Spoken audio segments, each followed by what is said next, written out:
Good morning. आजचा प्रवास सुरू झाला आहे. आम्ही निघालो आहोत कोकणात.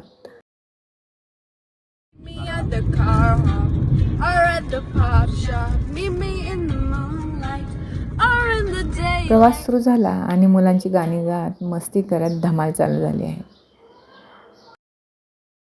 आम्ही मुंबई पुणे एक्सप्रेस हायवेने निघालो आहे. आज आम्ही निघालोय पुण्याहून अलिबागच्या दिशेने.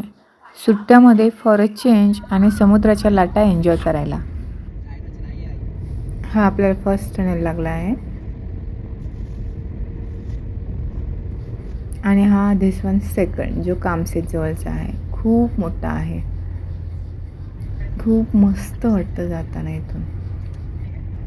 तर साधारणतः 1 तास प्रवास करून आम्ही थांबलो आहोत एका फूड मॉलमध्ये.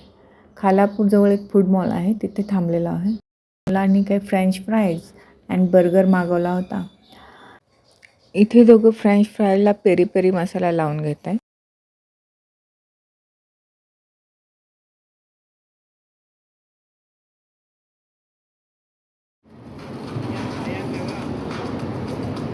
आम्ही दत्त स्नॅक्समधून खिचडी आणि एक वडापाव घेतला.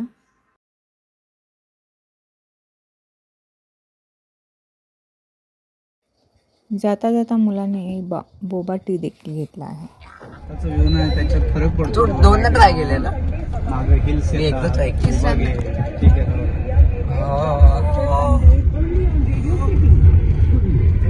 हरिणकट बोबा तो पहिल्या सिक मध्ये भेटला एवढा. Good taste.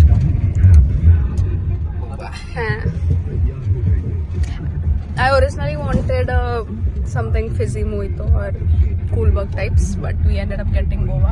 I told her to take something thanda, cold, but her mind is very halak.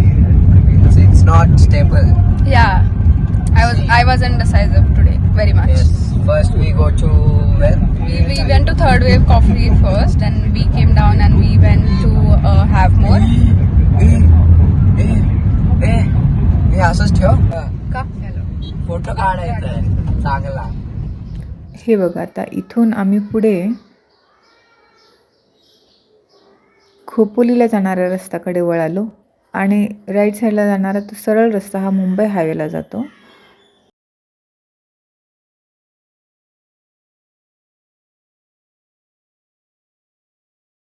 अलिबागकडे जाताना मुंबई आणि गोवा हायवे अशा प्रकारे बनतोय बघा. वडखळजवळ पुन्हा एक छोटासा ब्रेक घेतला. रस्त्याच्या कडेला ताजी फणसं विकायला ठेवली होती आणि घ्यायला म्हणून उतरलो. हे बघा, किती सारी फणसं अशी लावून ठेवली आहेत. त्यातला गर काढून ते विकतात. आम्ही थोडेसे फणसाचे गर गाडीत खाण्यासाठी घेतले. कोकण म्हटले की फणस, आंबा, सोलकढी, मासे हे आठवतंच. रस्त्याच्या कडेला अशा प्रकारे थोड्या अंतरावरती ही फणस विकायला होती.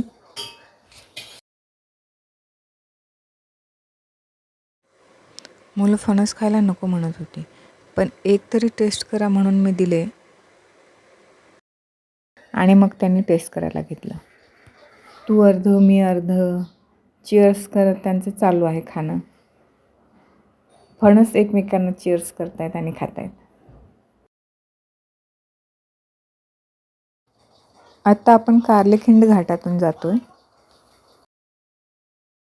एका बाजूने बघितलं तर दरी, खालचं गाव हिरवळ आणि दुसऱ्या बाजूने टेकडी.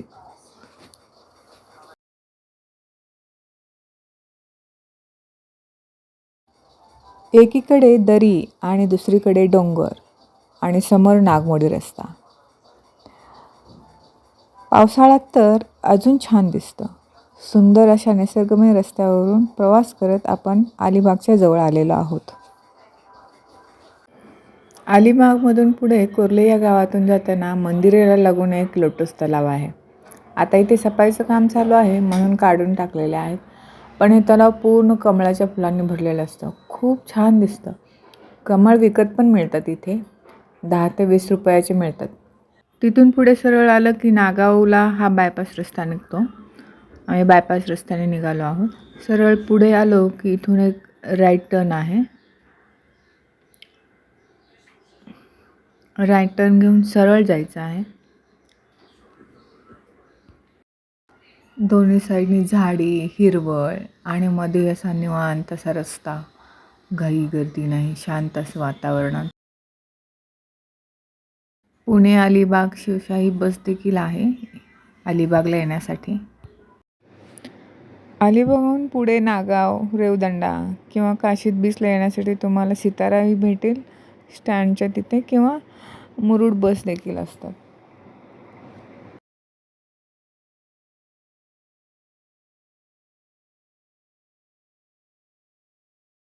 This is the Nagav right side. You can see the Nagav.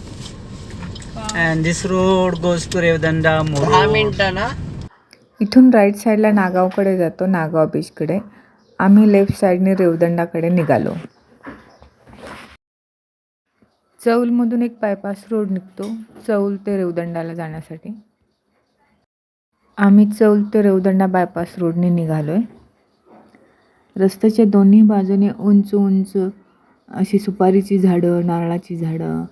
असं वाटतं की अगदी वाकून ही झाडं आपलं स्वागत करत आहेत. किती मस्त वाटते ना, झाडांच्या मधून सूर्याची किरणं येत आहेत. हे बघा, आमचं स्वागत करायला कोण कोण आला आहे. यांना बिस्किट द्या. नाही आहेत बिस्किट सगळे. ओरिओने खाल्ला. हा ब्लॅक कलरचा, त्याचं नाव ओरिओ आहे. तर असा हा आमचा प्रवास तर मस्त झाला. पण पुढच्या भागात पाहूयात कोणते बीच आम्ही बघायला गेलो आणि खाण्याची धमाल.